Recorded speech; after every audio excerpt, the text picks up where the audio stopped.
장소와 형식에 구애되지 않고 남과 북이 마주 앉아 진전된 결실을 맺을 방안에 대해 실질적인 논의를 할 수 있기를. 제3차 조미순회 회담을 하자고 한다면 우리로서도 한 번은 더 해볼 용의가 있습니다. 자, 오늘 1부는 여당의 원내대표를 연결합니다. 이유는요, 이분에게 답을 좀 듣고 싶은 질문이 여러 개인데요.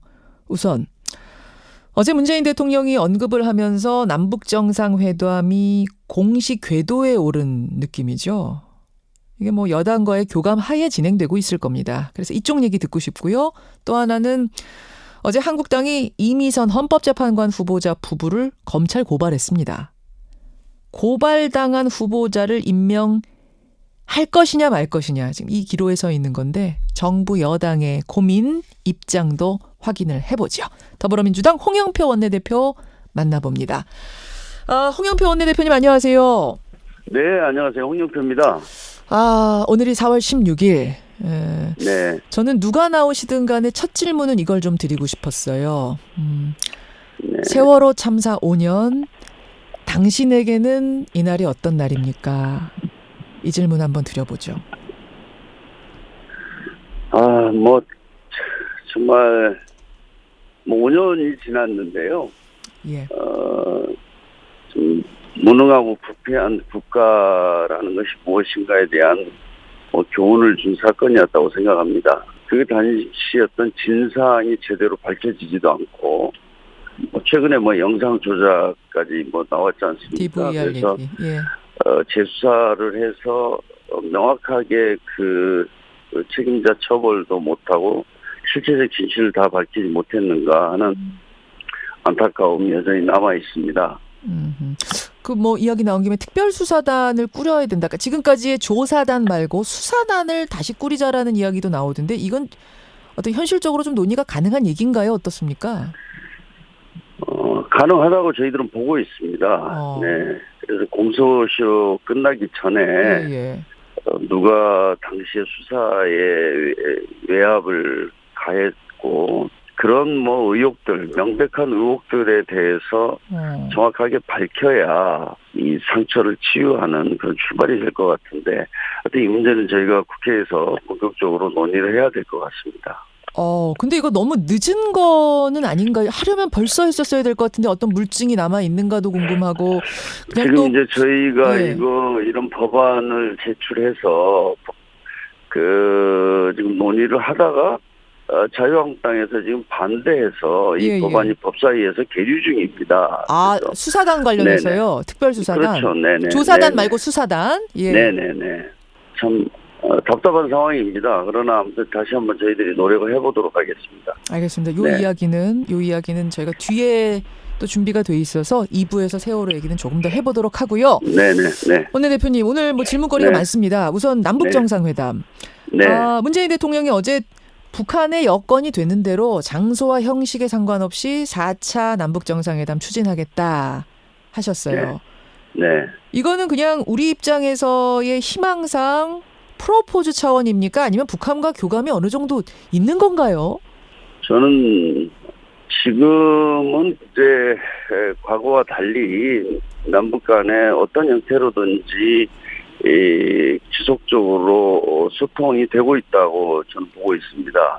그래서 저는 3차 북미 정상회담이 가능하고 또 그것을 위해서 남북 정상회담을 빨리 열어서 그 가능성들을 더 높여야 된다고 생각합니다. 빠르면 빠를수록 좋다. 그래서 4월 네네. 얘기도 나오더라고요. 4월, 왜냐하면 지난 판문점 선언이 4월 27일이었기 때문에 그 1주년 기념의 의미를 더해서 4월 27일 전후로 해버리는 건 어떻겠느냐. 이게 가능성 있나요?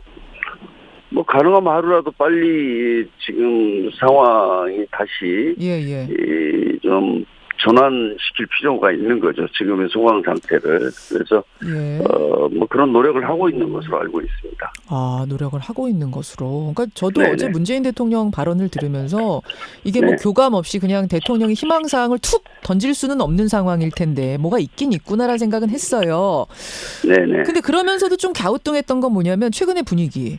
그러니까 지난주 한미 정상회담에서 눈에 확 띄는 성과가 잡히지 않았기 때문에 사실은 이제 뭐 야당의 비판도 좀 있었고 게다가 김정은 위원장이 주말 지내면서 우리한테 오지랖 넓은 중재자가 되지 말아라 뭐 이런 오지랖이라는 단어들을 쓴 것도 불편했고 네. 긍정적인 상황이 아닌가 보다 싶었는데 남북 정상회담 얘기가 나오길래 좀 갸우뚱했거든요. 그러니까 사실 한반도의 비핵화나 평화 문제가 예. 그렇게 막 극적으로 한 번에 모든 것을 주고받는 소위 뭐 빅딜 이런 식에서 어느 날 완전히 해결되는 것은 저는 없다고 생각합니다. 예. 북한의 어떤 비핵화와 한반도 평화 체제를 위해서는 굉장히 시간도 많이 걸리고 복잡한 프로세스가 불가피합니다. 그래서 그것을 위해서 우리가 좀 인내심을 가지고 많은 노력을 해야 된다. 저는 이렇게 보고 있습니다. 알겠습니다. 예. 국회 얘기로 넘어가겠습니다. 홍영표 네. 원내대표와 함께 지금 네. 이야기 나누고 있는데 단도직입적으로 여쭐게요. 네. 이미선 헌법재판관 후보자 네. 임명합니까? 저는 해야 된다고 생각합니다. 그 이미선 헌법재판관에 대한 인사청문회에서 정말 과도하게 인신공격 또 확인도 되지 않았던 사실을 가지고 그 자유한국당이나 일부 야당 의원들이 이렇게 그 공격을 하다 보니까 특히 그 문제가 된 주식 같은 경우에 뭐 10년 동안 한 5천 건에 대해서 다시 그거를 좀 면밀하게 검토를 했는데 현재로 위법한 사실은 없다. 저희들이 이렇게 보고 있습니다. 그리고 저도 이게 너무나 답답해서 제가 증권 전문가들까지 만나봤는데요. 그런 전문가들일수록 이거는 그렇게 법적인 문제가 되는 사안은 없다라고 저는 그렇게 저도 직접 확인도 했습니다. 근데 이제 두 가지인데요. 네. 두 가지인데요, 원내대표님.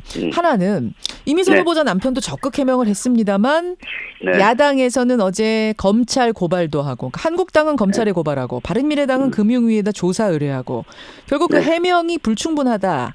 법적으로도 문제 있다라는 문제 제기를 야당은 하고 있고요. 지금 뭐 자유한국당 같은 경우에는 이번에 이미선 후보자뿐만 아니라요. 아주 습관적으로 이렇게 고소 고발을 많이 하고 있습니다. 습관적 고소 고발입니까? 뭐 아시겠지만 지난 12월부터 뭐 이렇게 동료 의원 또 인사청문회 후보자에 대한 고소 고발이요. 제가 지금 뭐 기억할 수 없을 정도로 많습니다. 그래서 저는 뭐 고소 고발을 하면은 어차피 지금 뭐 검찰에서 수사할 거 아닙니까? 그렇죠. 저는 자칫 잘못하면 무고로 자신들이 문제가 될 수 있습니다. 이게. 무고가 될 수 있다는 거 기억해라. 그렇죠. 한번 나중에 이거를 무고로 처벌을 받아야죠. 이렇게 정말 고발을 남발하는 정치 저는 처음 봤습니다. 네. 그러면 이거 계속 지금 습관성 고소고발이라고 하셨는데 이거 조사가 뭐 맞춰지는 대로 그럼 무고죄로 맞고소할 생각 계획도 가지고 계신 거예요? 이것뿐만 아니라 다른 사안도? 제가 당사자가 아니라서 그러는데요. 자신들이 아예 그냥 인사청문 후보자는 요즘에는 딱 범죄자로 규정을 합니다. 그렇게 해놓고 시작합니다. 인사청문회를.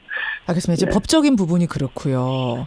또 하나는 법적인 부분 외의 고민들이 있을 거라고 봐요. 여당 대표로서. 왜냐하면 청와대야 뭐 법적으로 문제 없는 게 확실하고 소명이 됐다고 판단하면 임명할 수 있습니다만 여당 지도부는 야당과 함께 풀어가야 할 일이 산적한데 이 인사 문제에 걸려 있는 게 답답하실 것 같아요. 지금 4월 국회 의사 일정 합의도 번번이 실패하고 있고 이 문제 때문에 어떠세요? 아니 정말 저도 가장 답답한 사람이 접니다. 그렇죠. 저는 그래서 패스트트랙을 포기해라. 그거 안 하면 아무것도 안 하겠다. 그 다음에 또 뭐 이 후보자를 철회해라. 그렇지 않으면 아무것도 안 하겠다. 지난 한 5개월 동안 이렇게 왔습니다. 제가 들은 것은 특검하자, 국정조사하자, 뭐 그다음 고발. 지금 국회가 아마 이렇게 최악의 상황으로 운영된 것은 저는 제가 지금 3, 4일이지만 처음인 것 같습니다. 그래서 말입니다. 아니, 정쟁은 정쟁대로 하고 예. 또 해야 될 일은 해야 될 거 아닙니까? 예를 들어서 선거법이라든지 공수처법 이거는 뭐 이견이 있다 하더라도 알겠습니다. 알겠습니다. 그것을 예. 처리하지 않으면 예. 우리는 아무것도 안 하겠다. 이런 것은 지금 그 원내대표님 얼마나 답답하신지가 답답합니다. 제가 네네. 느껴져요. 네. 지금 뭐 계속 네네. 그 이야기를 하자면 한두 건이 아닐 것 같은데 네네. 어쨌든 아니, 지금 뭐 한 5달 동안 국정조사, 특검, 고소, 고발밖에 없습니다. 네. 그래서 어쨌든 이거를 네. 지금 이제 풀어야 되는데 그러다 보니까 네. 뭐 청와대가 경질의 뜻이 없는 건 알고 있습니다만 조조라인, 조국, 조현옥 두 수석 인사 책임자들 경질은 아니, 두 사람이 명확하게 책임이 있어야 물러나게 할 거 아닙니까? 그러니까요. 사실에 근거하지도 않은 많은 가짜 뉴스를 가지고 이 사람 뭐 잘못하고 있으니까 물러나라 그러는데 그거 인정을 하지 않습니다. 그래서 저는 말입니다. 큰 문제라고 이제, 생각합니다. 그 부분에 네네. 대해서 충분히 이제 말씀을 하셨는데 네. 제가 뭐 청와대가 그래도 조조라인에 대해서는 경질 뜻이 전혀 없다는 걸 알고 있습니다만 아니, 저는 그럼에도 불구하고 네네. 야당과의 협치 차원에서 어떤 경질은 전혀 아니지만 조국 수석이 총선에 나가는 형태, 즉 총선에도 도움이 되고 야당과의 협치에 물꼬도 트자는 이런 아이디어가 당내에서 나오는 것 같아요. 뭐 전재수 의원도 조국 수석이 영입 1순위다 이런 이야기도 했고. 그거는 좀 뭐 이 사안과는 그 별개로 저희가 판단해야 할 문제고요. 예. 아니 뭐 청와대 인사든 또 정부의 어떤 내각에서 인사 문제는 어떤 시기라든가 뭐 이런 것들을 보면서 하는 거죠. 그래서 뭐 저는 그런 문제들에 대해서는 이거가 연계시켜서 해서는 안 된다 이렇게 생각하고요. 그건 다른 차원에서는 아니 뭐 그냥 영원히 하는 건 아니지 않습니까? 그렇죠. 네. 영원히 하는 거 아니죠. 예. 네네. 그건 뭐 우리 당으로서도 또 청와대로서도 뭐 여러 가지로 고민을 하면서 그거는 뭐 정리를 해야 되겠죠. 네. 그러나 이 문제하고는 전혀 관련은 없다 이렇게 생각하고요. 야당의 요구 뭐 이런 것과는 전혀 별개의 문제고. 야당의 특히 자유한국당의 태도를 보면 이거는 이 정부를 그냥 이 정부가 뭐 일을 잘한다거나 성과를 내는 거나 이건 우리가 용납할 수 없다. 이런 자세입니다. 이런 자세면 어떤 것도 이게 해결이 되지 않을 거거든요. 그러면 그 뭐 야당에서 경질하라는 것과는 별개로 그냥 당 차원에서 지금 여당의 원내대표시니까 당 차원에서 총선의 인재로서의 차출 가능성은 두고 계세요? 조국 수석? 저는 뭐 그런 가능성에 대해서는 검토를 해야 된다고 생각합니다. 그렇게 보시는군요. 네. 알겠습니다. 예, 오늘 여기까지 말씀 듣도록 하죠. 고맙습니다. 네, 감사합니다. 예, 더불어민주당 홍영표 원내대표였습니다.